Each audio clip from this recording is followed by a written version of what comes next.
Hi, I'm Carl Moellering, and I want to welcome you to another edition of Quantum Leaps for Leaders.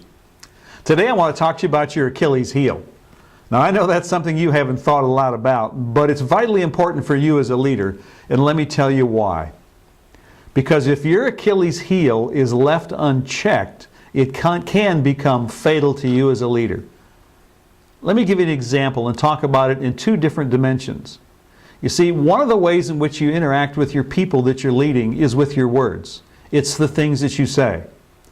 A second way in which you interact with your people is by the things that you do. It's your actions.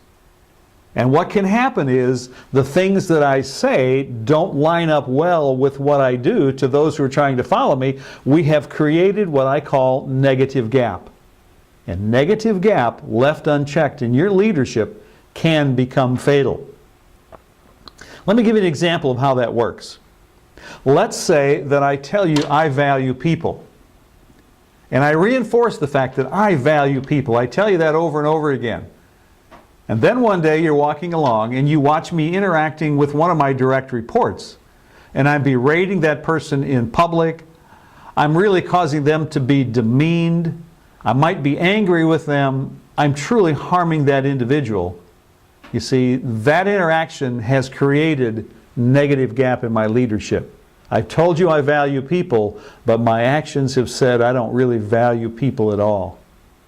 So what happens to those who are trying to follow me?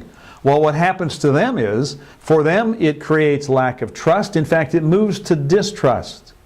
It causes them to disrespect me. And pretty soon it impacts everything that I say to them, because they're starting to second guess the things that I say as they're trying to determine, is this really what he means? Is this really true? Or is something else going to come out in the way in which he's going to treat me?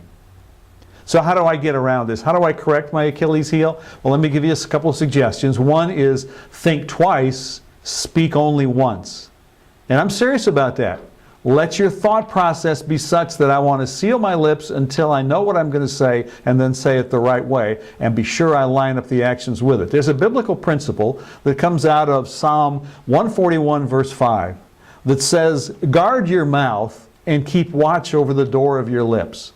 Wow, that's fantastic advice. The old adage says that words do speak, or actions speak louder than words, and that's very true.